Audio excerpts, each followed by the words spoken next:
Բարձրակարգ կրթության կազմակերպում ֆիզիկա-մաթեմատիկական առարկաներից արտակարգ ընդունակություններ ունեցող երեխաների համար։ 1965 թվականին ակադեմիկոս Արտաշես Շահինյանի նախաձեռնությամբ հիմնադրված ֆիզմաթ դպրոցի այս համբավը չի փոխվում արդեն 50 տարի։ Այս 50 տարիների ընթացքում դպրոցը միշտ վերելք է ապրում, վերելք է ապրել։ Երբեք նրա գրաֆիկը հաստատուն կամ նվազող չի եղել, միշտ գրաֆիկը աճող է ֆիզմաթ դպրոցի։ Բացառիկ կոլեկտիվ է հավաքվել, հանրապետության լավագույն մանկավարժները կարելի է համարել, որ մաթեմատիկայի, ֆիզիկայի, ինֆորմատիկայի մի մասը ստեղ է։ Եվ այդ լավ մանկավարժների, լավ երեխեքի հետ աշխատանքը տալիս է այդպես արդյունք։ Դա բացարձակ ուրիշ մակարդակների հարաբերություն է ֆիզմաթում գտնվող երեխաների ու ուրիշ դպրոցներում։ Ֆիզմաթ ինքը ոչ միայն ունի հրաշալի մասնագետներ, բացի այդ երեխեքը այնպիսի տաղանդներ են համախմբված, որ ստեղծում են հենց այդ միջավայրը, որտեղ դու ուղղակի ուզում ես սովորել։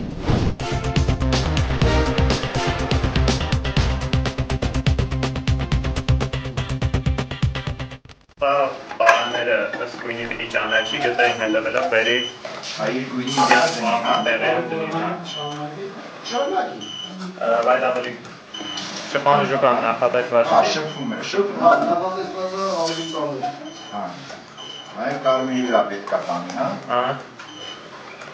Պրոստը կարող անգնի դաշտը փոքր է։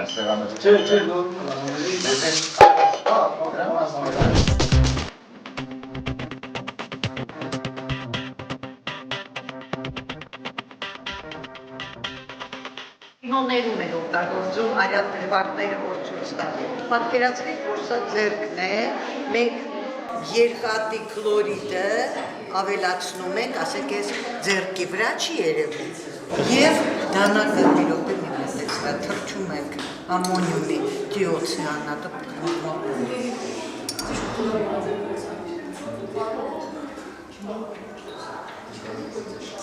Գնում է քիմիական ռեակցիա, միայն երկաթի եռավալենտ աղերը կարելի է հայտնաբերել այս ռեակցիայում։ Ֆիզմաթ դպրոցը սովորեցնում է աշակերտին սովորել, սովորեցնում է, որ ուսումը կարևոր է եւ կրթությունը բոլոր ժամանակներում մարդու լավագույն զենքն է, կողակիցը։ Երբ որ 9-րդ դասարանում մասնակցեցի ֆիզիկայի ու մաթեմատիկայի այդ մարզային օլիմպիադաներին, տեսա, որ ամենաառաջին տեղերը միշտ ֆիզմաթի աշակերտներն են, որոշեցի, որ ես էլ եմ ուզում գամ։ 10-րդ դասարից արդեն ֆիզմաթում եմ սովորում։ Մենք ինքներս արդեն լինելով դպրոցի շրջանավարտ գիտեինք, թե ինչպես են մեր ուսուցիչները դասավանդել, գիտեինք նրանց ուժեղ ու թույլ կողմերը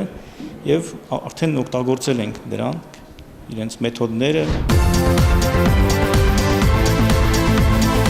Ինչպիսի կրթություն է պահանջում տվյալ ժամանակաշրջանը։ Բոլոր ժամանակներում ֆիզմաթ դպրոցում ամենատարբեր մեթոդների, կրթական ծրագրերի ու միջոցառումների խնդիրը հենց այս հարցի պատասխանն է եղել։ Սակայն գիտական տեխնոլոգիաներից առաջ այս դպրոցում նախ զարգանում է մարդու ուղեղը։ Կրթությունում ընդհանրապես արդյունքը շատ ուշ ենք չէ տեսնում, բայց մեր դպրոցում կարծես թե ավելի շուտ ենք տեսնում, որովհետև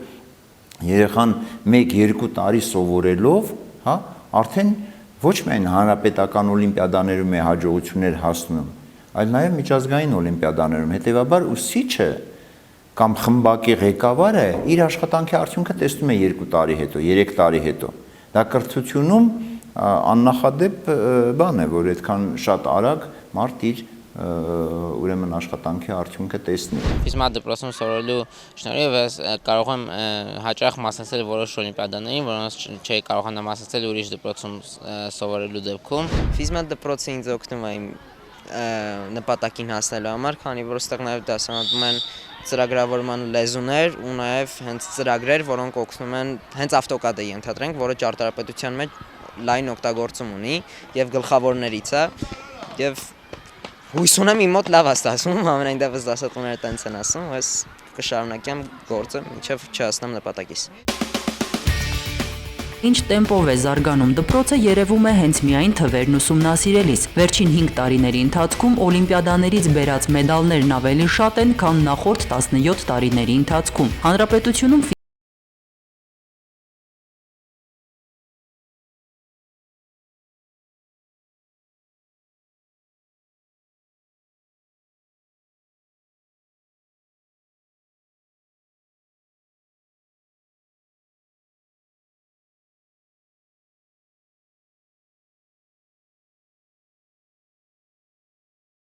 Ֆիզմատ դպրոցը երեխաներին, աշակերտներին տալով խորը գիտելիքներ,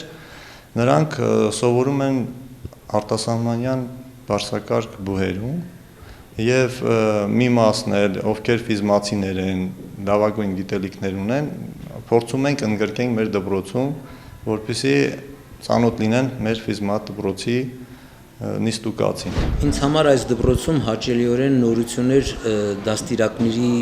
համակարգի պահպանումը, որը հնուց է գալիս, եւ դա նպաստում է հենց ավելի սևեռված ձևով, ուրեմն աշակերտներին հետևել եւ դաստիարակության գործում եւ նրանց խթանել ուսման որակի բարձրացմանը։ Դպրոցը աչքի ընկնում իր տրադիցիաներով, իր դրվածքով, իր վերաբերմունքով, իր ուժույն մոտեցումով միգուցե աշակերտներին եւ աշխատանքին, որը տալիս է շատ մեծ դրական արդյունք։ 2003 թվականին International Robot Exhibition ցուցահանդեսում ներկայացվեց շատ հետաքրքիր ռոբոտ, ուրեմն այդ ռոբոտ կինը ուներ բույզեր եւ մկաններ, արհեստական մկաններ իհարկե, եւ կարող էր արտահայտել իր բույզերը։ Դպրոցում պարբերաբար մենք անցկացնում ենք հանրաճանաչ մարդկանց հետ հանդիպումներ, զրույցներ, բաց դասեր նրանց միջոցով, որը որ մեր աշակերտների հոգևոր դաստիարակության, ապագա մարդ ձևավորման, ապագա գիտնական ձևավորելու վրա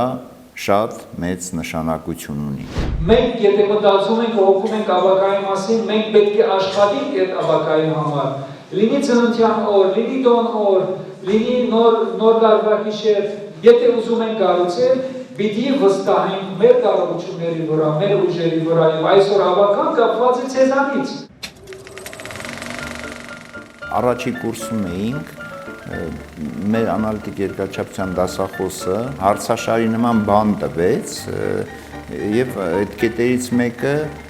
կուզենայիր հետո աշխատանքը շարունակեիր դպրոցում։ Ես հիշում եմ, որ գրել էի, որ կուզենամ դպրոցում եթե աշխատեմ, ապա միայն հարազատ դպրոցում։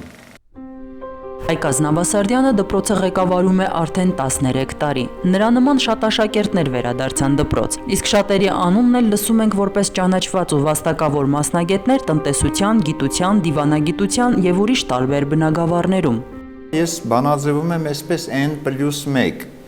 n-ը բնական թիվ է, +1 ես նկատի ունեմ, որ յուրաքանչյուր տարի, յուրաքանչյուր անգամ գոնե մեկով պետք է ավելացվի այն ձեռքբերումը, ինչ որ ունեցել ենք մինչև այդ։